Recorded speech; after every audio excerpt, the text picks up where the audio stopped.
पिछली वीडियो में हमने पढ़ा था कि कह रही थी राधा उस पवन दूतिका से कि तू होवेगी चकित लख के मेरु से मंदिरों को, आभा वाले कलश जिनके दूसरे अर्क से हैं। तू सुमेरु पर्वत के समान ऊंचे मंदिरों को देखकर आश्चर्यचकित हो जाओगी, जिस पर चमकते हुए कलश जो हैं रखे गए हैं ऊपर, वो चमकते हुए सूर्य के समान दिखाई देते हैं।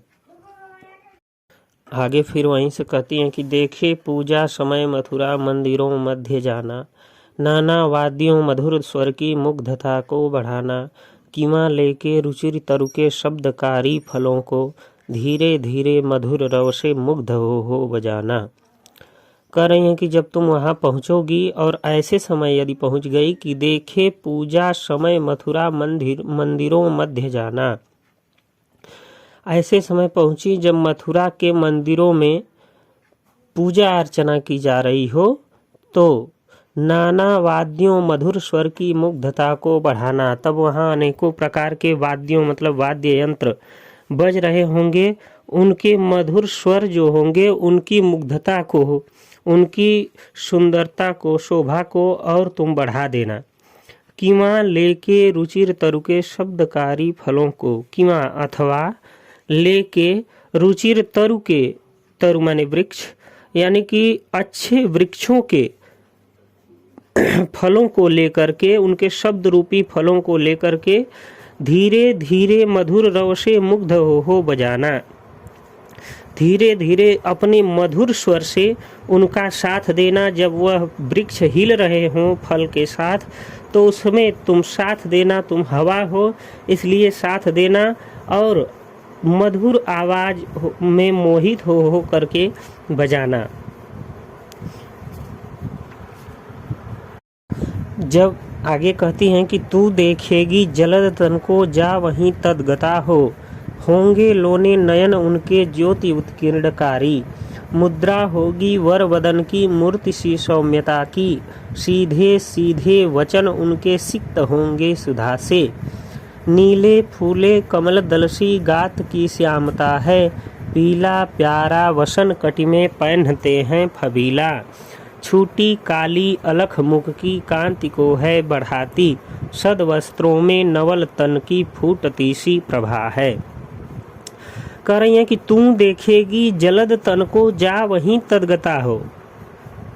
जब तुम पहुंचोगी वहां मथुरा जाने के बाद मंदिरों में देखोगी तो जलद तन को, जलद पीछे भी आया है अर्थात बादलों के आकार के श्याम वर्ण की शरीर को श्याम को देखोगी तो वहीं तदगता हो। तदगता माने तल्लीन हो करके, यानी एकदम उनमें लीन होकर के देखोगी तो होंगे लोने नयन उनके, लोने माने सलोने सुंदर, उनके नयन जो हैं वह सुंदर होंगे और ज्योति उत्कीर्णकारी, उनके नयनों से प्रकाश बिखर रहा होगा, ज्योति निकल रही होगी। मुद्रा होगी वर वदन की मूर्ति सी सौम्यता की। कह रही हैं कि मुद्रा होगी वर वदन की और उनकी मुद्रा यानी भाव भंगिमा जो है वह वर वदन अर्थात सुंदर मुख उनका जो है, शरीर उनका और सुंदर मुख ऐसा प्रतीत होगा मूर्ति सी सौम्यता की, जैसे मूर्ति के समान प्रतीत हो रहा होगा।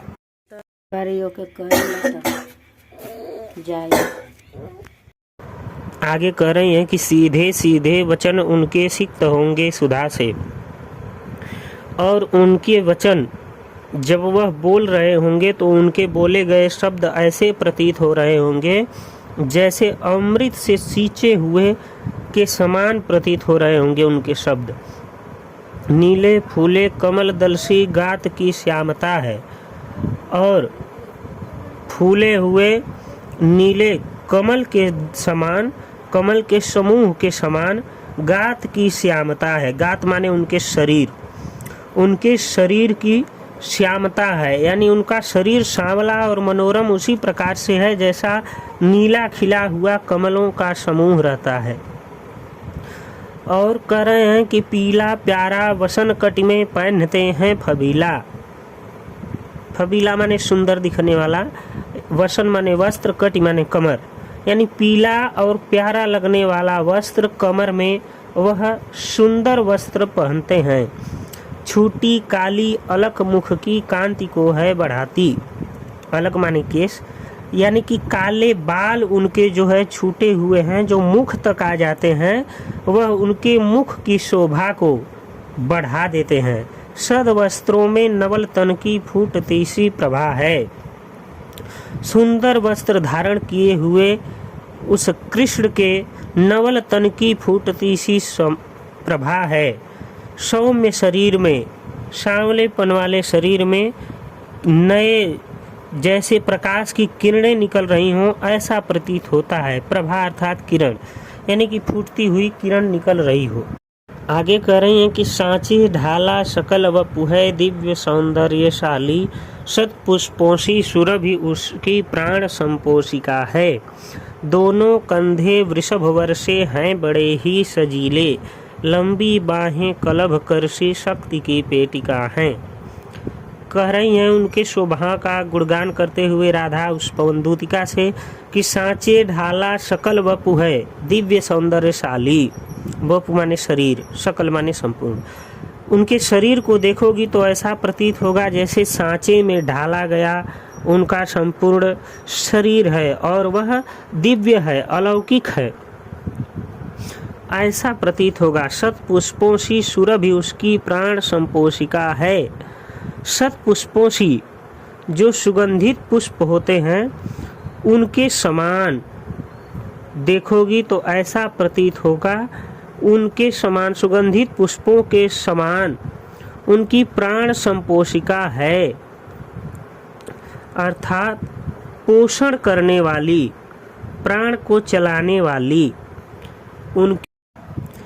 उनकी प्राण संपोषिका है, अर्थात प्राणों को पोषण करने वाले उनके शरीर से निकलने वाली सुगंधित पुष्पों के समान वह ऐसा प्रतीत होते हैं,